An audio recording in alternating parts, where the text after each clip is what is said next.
ರಾಧೆ ಕೃಷ್ಣ. ನಾವೆಲ್ಲ ಕೊಂಡಾಡುವಂತಹ ಈ ಒಂದು ಮಕರ ಸಂಕ್ರಾಂತಿ, ಇದಕ್ಕೆ ಸಂಕ್ರಮಣ ಅಂತ ಹೆಸರು. ಸಂಕ್ರಮಣ ಅಂತ ಹೇಳಿದ್ರೆ ಮಕರದ ರಾಶಿಯಲ್ಲಿ ಸೂರ್ಯ ಪರಮಾತ್ಮ ಪ್ರಯಾಣವನ್ನು ಇವತ್ತಿಂದ ಮಾಡುತ್ತಾ ಇದ್ದಾರೆ. ಇದನ್ನು ನಾವು ಉತ್ತರಾಯಣ ಅಂತ ಹೆಸರಲ್ಲಿ ಕೊಂಡಾಡುತ್ತಾ ಇದ್ದೀವಿ. ಇದು ಪೊಂಗಲ್ ಅಂತ ಇದಕ್ಕೆ ಹೆಸರುಂಟು. ಸೂರ್ಯ ಪರಮಾತ್ಮನಿಗೆ, ಪ್ರಕೃತಿಗೆ, ವ್ಯವಸಾಯಿಗಳಿಗೆಲ್ಲ ಕೈಂಕರ್ಯ ಮಾಡುವಂತಹ ಒಂದು ಹಬ್ಬ ಇದು. ಹಸುಗಳೆಲ್ಲ ನಮ್ಮ ಜೊತೆಯಲ್ಲಿ ಕಾರ್ಯವನ್ನು ಮಾಡುತ್ತೆ. ಅದಾಗಿ ಕೃತಜ್ಞತವಾಗಿ ಮಾಡುವಂತಹ ಒಂದು ಹಬ್ಬ ಇದು. ಇದರಲ್ಲಿ ಇವತ್ತು ವಿಶೇಷವಾಗಿ ನಾವು ಕೊಂಡಾಡೋದು ಕಾಗಿಗೆಲ್ಲ ಊಟ ಕೊಡೋದು. ನಾವು ಮಾಡುವಂತಹ ಈ ಪ್ರಕೃತಿಯಲ್ಲಿ ಈ ಪಕ್ಷಿಗಳು ಕೂಡ ನಮಗೆ ಸಹಾಯವನ್ನು ಮಾಡುತ್ತಾ ಇದೆ.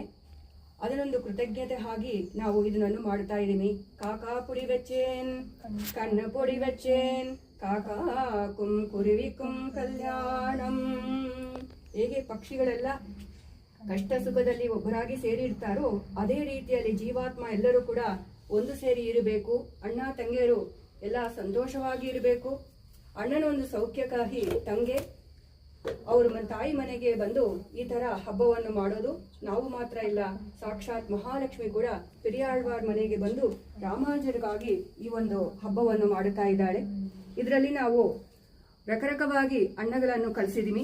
ಕಾರಣ ಏನು ಅಂತ ಹೇಳಿದ್ರೆ ಅನ್ನನ ಜೊತೆಯಲ್ಲಿ ಬಣ್ಣ ಜೊತೆಯಲ್ಲಿ ಅನ್ನ ಕಲಿಸಿರೋದೇ ಸುಂದರವಾಗಿರೋದು. ಅದೇ ತರ ಜೀವನದಲ್ಲಿ ಕಷ್ಟ ಸುಖದಲ್ಲಿ ಎಲ್ಲರೂ ಸುಖವಾಗಿ ಇರಬೇಕು ಅನ್ನೋದೊಂದು ಅರ್ಥ.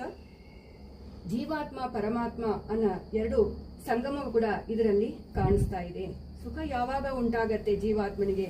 ಪರಮಾತ್ಮನ ಜೊತೆಯಲ್ಲಿ ಸೇರಿರೋದೆ. ಅಣ್ಣನಿಗಾಗಿ ತಂಗೆ ಮಾಡುವಂತಹ ಈ ಒಂದು ಹಬ್ಬಕ್ಕೆ ನಿಮ್ಮೆಲ್ಲರನ್ನು ಸ್ವಾಗತ ಅಂತ ಹೇಳಿಕೊಂಡು ಈ ಹಬ್ಬವನ್ನು ಕೊಂಡಾಡೋಣ. ಬನ್ನಿ. ರಾಧೆ ಕೃಷ್ಣ.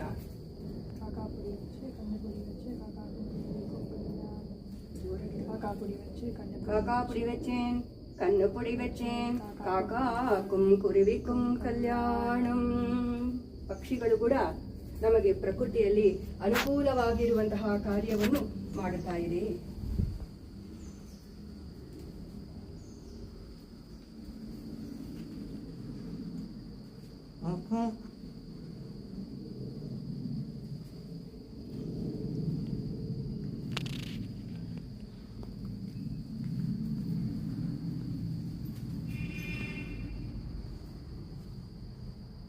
ತಾಯಿನ ಮನೆಗೆ ಮಗಳು ಬಂದಿದ್ದಾಳೆ.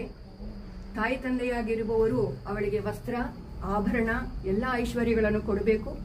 ಅಣ್ಣನಿಗಾಗಿ ಮಾಡುತ್ತಾ ಇರೋದ್ರಿಂದಲೇ ಅಣ್ಣನು ಕೂಡ ಅವಳಿಗೆ ಎಲ್ಲ ಅನುಕೂಲವನ್ನು ಮಾಡಿಕೊಡಬೇಕು.